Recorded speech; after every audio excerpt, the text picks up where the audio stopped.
Привет! С вами Ирина Володина, и мне очень приятно, что вы приснились к нашему проекту, что вы смотрите это видео, потому что сегодня я беру интервью у бывшего, к сожалению, главного тренера хоккейной команды «Металлург» Майкла Кинена. Мы будем говорить сегодня опять же о том, как важно учить английский, как чувствуют себя иностранцы здесь, и что они думают по поводу того, нужно ли нам с вами учить английский для того, чтобы сделать все, чтобы и нам было хорошо, и иностранцам в России чувствовалось себя намного удобнее, комфортнее и интереснее.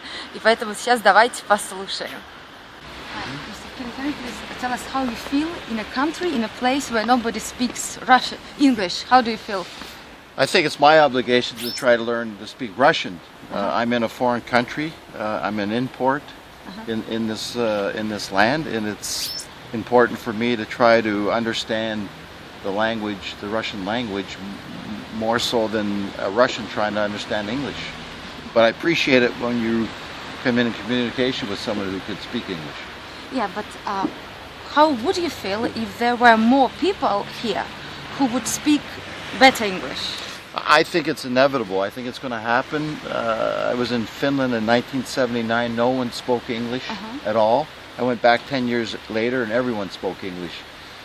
English is the common denominator for business. So the Russian people, the young Russian people who want to have a universal communication in the world in business will have to learn to speak English. It's inevitable that Russians will learn to speak English. Yeah, but it's like, I'm asking you because in 2018 we're going to host in Magnitogorsk hockey championship for youth. And I'm thinking how these people going to feel if nobody speaks English. That's why I was asking you this question. Well, I don't think there's an expectation yet by the English population that they're going to be able to speak English in Russia.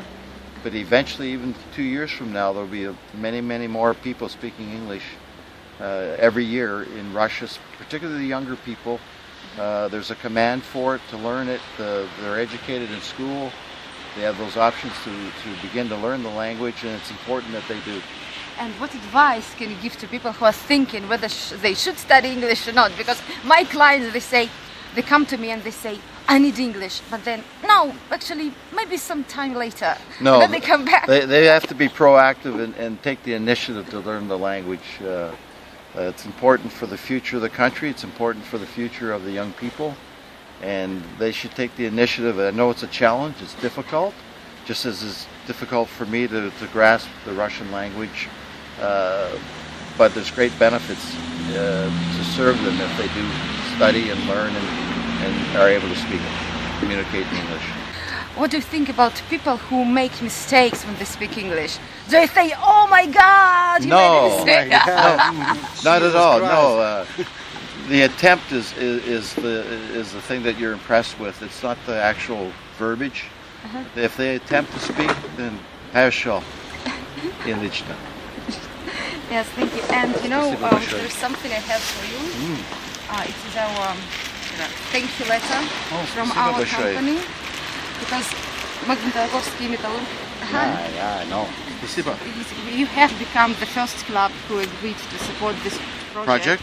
Yes, and I'm very honored. Thank you. Спасибо большое. Yes, Спасибо. thank you very much.